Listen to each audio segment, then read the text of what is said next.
The Federal Parliament. Good morning, Peter. How are you? Good. Good morning, Macca. Good morning, Nevena. Did I get that right? Intelligence and Security Committee, is that the right title? It was an impeccable introduction, Macca. Don't flatter him that much, Peter. Don't flatter him that much. Yeah.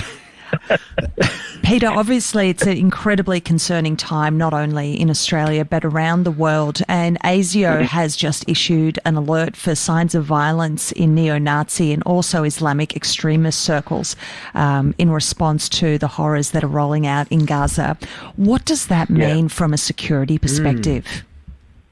Yeah, it's a good question, Nevena. I mean, I think, as you said, Australians are watching on with horror and deep sorrow the events taking place in Israel and Gaza over the last 12 days and have been, obviously, for decades, a conflict that has a long history. With respect to, and Macca mentioned, in all seriousness, my role as chair of the Intelligence Committee and Security Committee, I mean, the focus is always really on that national interest, and one of the really important elements of that is social cohesion. You know, protecting and safeguarding our pluralistic, multicultural and diverse society. People have a right to protest, peaceful protest, and we've said that very clearly, and we reiterate that. But that doesn't mean unacceptable behaviours like hate speech or incitement of hatred based on, you know, a person's background or ethnicity or religion, or incitement to violence, or even, you know, the dehumanisation where people are celebrating death. That is unacceptable behaviours and is utterly condemned. And the Director General of ASIO has spoken about this in the last week. There hasn't been a change to the terrorist threat, but there is a concern around spontaneous violence from individuals and certain groups. So there is a heightened sense of tension at the moment, and we are doing our best to ensure that we protect places of worship like synagogues, schools, community centres and other community and businesses from any potential threats. We saw during the last week, Peter, the intelligence chiefs of the Five Eyes, and I'll explain what the Five Eyes are for our listeners. That is the USA, the United Kingdom, Canada, New Zealand and Australia. A very long-standing intelligence relationship, but they actually held, I wouldn't call it a press conference, but a Q&A, and that in itself is quite rare. And they were very concerned about the potential of violence and, really disastrous activity occurring. Were you a little bit, not surprised, but for that event to actually have taken place, for those five heads of the intelligence agencies to appear on the same stage together? That's never happened before, has it? I don't think so, and I think it's actually a good step forward, because I think the more transparency that you have around the work that intelligence agencies do, a lot of people have certain misperceptions about it because we watch all the movies, the Hollywood movies and all the sort of TV series and so on. But it's actually good to have that level of transparency to explain to the publics the work that is being done and the issues that are being addressed. So I thought that was a positive thing to do, that they had that public forum.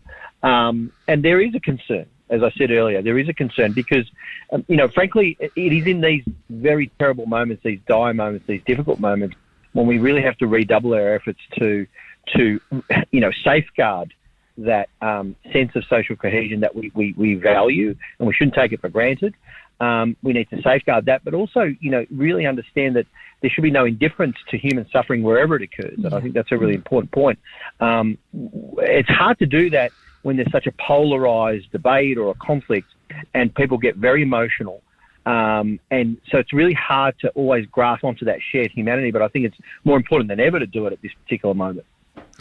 And I think, Peter, look, everyone, not everyone, a lot of people have very different views and feelings about this. And, we talked last week about, the different countries, the different nationalities, the different groups that are really involved in this. And we came down, we didn't take a side. We came down on the side of humanity. Yeah. And I think it's very easy, for, folks such as yourself and community leaders and I'm not saying you're taking a side, Peter, but to actually take a particular point of view. The challenge here has to be that social cohesion that we enjoy in Australia. It's probably not at the extent that we'd all like it to be, but this is at risk, isn't it, in situations like this? And it's very important that we actually have the right perspective on it, isn't it? Yeah, and there's a heightened attention at the moment, and that is what threatens that social cohesion. Look, we all come from our particular backgrounds and our histories. I'm of Egyptian background, so my father, my grandfather, my uncles fought in 4 wars against Israel, 48, 56, 67 and 73. Our home in Egypt was bombed by Israeli airstrikes into rubble. There's been a long history of fighting for Palestinian self-determination and statehood. But Hamas does not represent the Palestinian people. Yeah. They're a proscribed terrorist organisation that deliberately attacked innocent civilians, kidnapped them, indiscriminate killing and slaughter and kidnapping of hostages and taking of hostages. It was absolutely abhorrent, and it's been condemned, as it should be condemned. But there's also been there's a historical context to this of decades of Palestinian suffering and occupation and innocent lives lost, Palestinian lives that have been lost in these conflicts. And that's why in all the statements, and I agreed with the Prime Minister, the importance of highlighting obligations under international law to protect innocent lives in any military operations. That always should be the number one priority. And so I think this is very difficult because a lot of people have very strongly held views about these issues. They're very emotional.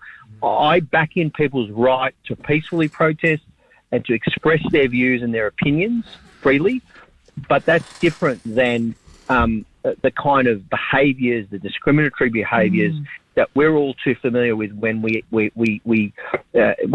see people inciting hatred or hate speech or inciting violence or dehumanising others. Absolutely. That is unacceptable and should be dealt with by the law. And it's really important to hear you say that, Peter, so thank you. Yesterday, frontbencher for Labor Ed Husic came out and said that Australia must speak up against what he calls a clear collective punishment of Palestinians in Gaza. And he highlighted that there needs to be more strategic and precise ways to hold Hamas to account that does not affect innocent Palestinian families. What's your view on this? Yeah, and as I've spoken in Parliament this week, the Prime Minister has, Ed has, and Ali, many other ministers and MPs have all spoken in Parliament and made public statements. From my view, the number one thing is to point out very clearly, Hamas does not represent the Palestinian people, and the suffering of the Palestinian people is acknowledged, and the loss of innocent lives has to be acknowledged, and the responsibility and the obligation under international law, humanitarian law and international law of armed conflict to protect civilian lives is paramount. And the Prime Minister has made that point very significantly. And more practically, I should say, Nevena, we as the government have also been involved, and Penny Wong's been working very hard at a diplomatic level with her counterparts in Egypt and the US and to try and open up the Rafah border crossing to allow aid to enter into Gaza. And Australia has also announced a package of aid for Palestinians who need those emergency services. Other countries are also contributing. So there's a lot of work being done to try and open up the crossing to allow humanitarian aid to enter, to restart the water supply and electricity. These are all happening, and the US has also been calling for this through President Biden. But the really important thing here is, and Ed and others have touched on this as well, I know it sounds strange, in the midst of this conflict, I still have argued for a two-state solution. It is the only way forward. Like, you cannot resolve this crisis unless there is Palestinian self-determination, statehood, the right of Israel to exist peacefully side by side with a neighbour and to defend itself. All of these principles are still valid. And then the only way through is through a negotiated outcome between the Palestinian people and the Israeli people. And that right now, it seems very, very far away, but it is the only way through. And we need to keep our focus on that, because that is that elusive goal of peace that people have been trying to reach for decades. It seems very elusive, but sometimes when it seems so far away, it can actually be quite close. And people are now focusing on that as well, particularly the future. What happens for the people in Palestine and Israel? One final question, Peter, if I may. There's a lot of talk, a lot of world leaders, including our Prime Minister, talking about the importance of the rules of war. Well, the rules of war are about how you're allowed to kill other people, quite simply. But if a country or an organisation does not recognise the International Criminal Court, how do you hold them to account? There are many different fora, Macca, as you would know, through the United Nations, accountability through the international community to abide by international law. You mentioned the judicial process through the International Criminal Court and the ICJ is another one, International Criminal Court of Justice. There are different mechanisms, but there's also world attention and the international community as well. And it is no small thing that President Biden has been very clear about innocent Palestinian lives being lost and the protection of innocent lives, whether they be Israeli or Palestinian. And that is a really important principle. And Israel is held to a higher standard than a terrorist organisation, clearly. It is about making sure that as much as possible innocent lives are protected.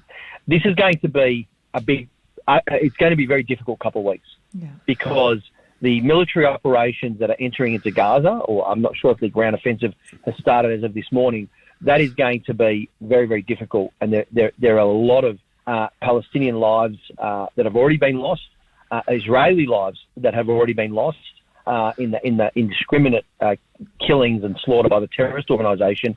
And this is, unfortunately, for the next couple of weeks, is going to be very, very difficult. And we go back to that first point, Nevena, that you were talking about and we were talking about, Mako, about the social cohesion. It only gets more and more difficult. And it's incumbent upon us, I think, as political leaders, as community leaders and others, to constantly point to a shared humanity, a protection of civilian and innocent civilian lives, and do everything we can to support those innocents and make sure that we minimise those casualties through the international community and our governments, and that's what we've done in the past week particularly. Peter, unfortunately we're out of time. Again, I thank you for giving your time and to speak to us, to give us your insight. I appreciate it. Hope you have a good weekend. I hope that both sides in this actually get to the point where they realise what's happening is not sustainable. They've actually got to get to a resolution which will involve some compromise. Dirty word, but that's where I hope they end up. Anyway, Peter, thanks again for your time. Thanks, really appreciate it. Thanks, Peter. Thanks.